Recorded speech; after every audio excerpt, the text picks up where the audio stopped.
Hey, this is Alan coming to you from my beautiful office in Vancouver. It's Monday and time for another edition of Your Best Life with Modexus. Today we're talking about exercise. Is it good for you? Is it bad for you? I think if you ask the average person on the street, hey, is exercise good for you? They would say, yes, of course.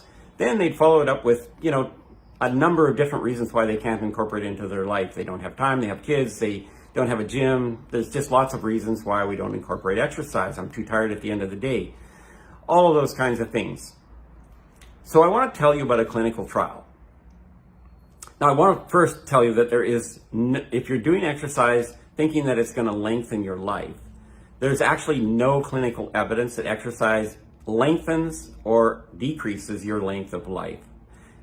Exercise doesn't seem to have an impact on our length of life. So I want to be upfront about that.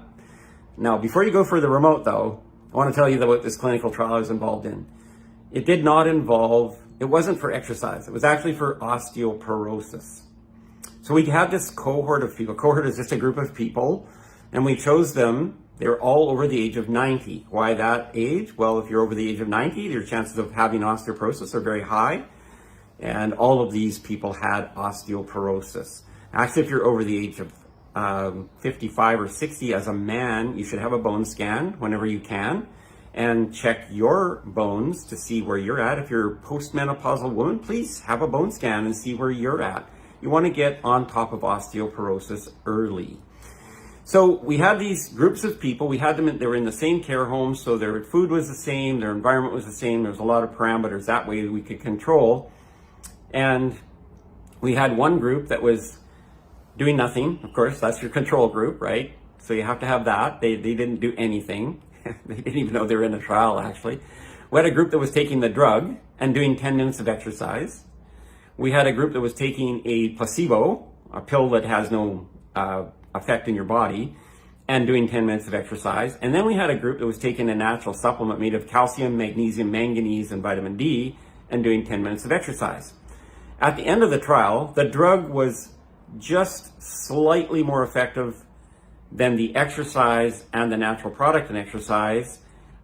So it got approved by the FDA. I don't know if it was beneficial enough to actually eliminate taking the natural product and doing exercise. But anyway, that's not for me to decide. Our goal was to see, and I got FDA approval. The most surprising thing about this clinical trial was what the exercise did. So these people are all over the age of 90. We had a control group doing nothing. We had 3 groups that were exercising 10 minutes a day, doing very light exercise band exercises. And the results were absolutely, well, in the words of the gentleman who was running the trial, stunning. So all over the age of 90, and they all showed measurable results from the exercise.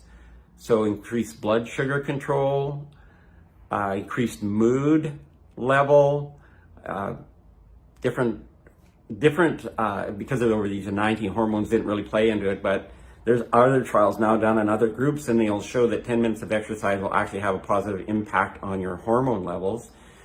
So they had great measurable benefits, just 10 minutes of exercise done daily.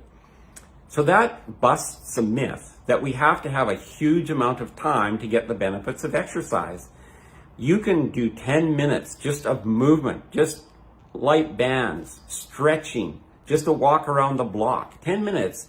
And if you do that 2 or 3 times a day, it's additive. It will actually be more beneficial than just 10 minutes. So you can, go for a walk on coffee or do some stretching or just take a minute. Take a minute and exercise, and it will be beneficial. Your body will respond to that. We've showed that with these 90-year-olds. The other thing that I wanted to tell you is, there's an idea that no pain, no gain, which is a nonsensical idea.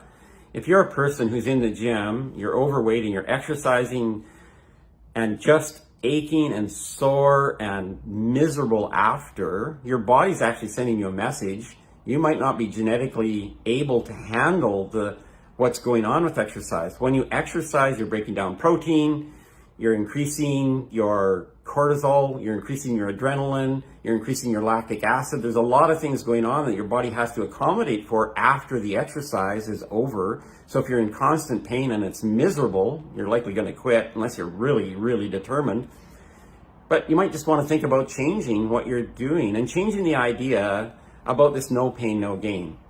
As a matter of fact, I believe that a slight amount of discomfort is okay, but if you're in lots of pain, that exercise is less beneficial and more harmful to you than not. So what did we find out about exercise, and what has actually been shown since this clinical trial is that just brief periods of exercise have a beneficial effect.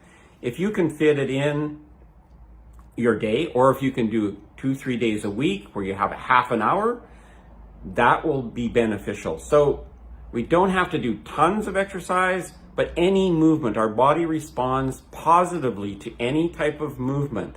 It increases our mood. If we're in the place where our hormones can be modulated, it'll help modulate our hormones and our blood sugar. So it does have a positive effect on our life. And if you're running out of energy and you can't do it, we have Lift. You can use Lift. At the end of the, if you take it at midday, you'll still have energy at the end of the day to do a bit of exercise. So anyway, I hope this answers some questions for you and helps you determine, or at least be solid in the fact that yes, exercise is good for you. You don't have to kill yourself doing it. You can enjoy it. And there's a broad spectrum of exercises you can be involved in, from stretching, Pilates, and yoga, right up to really intense exercise. So find the one that fits for you. Enjoy your week, and we'll talk soon. Bye for now.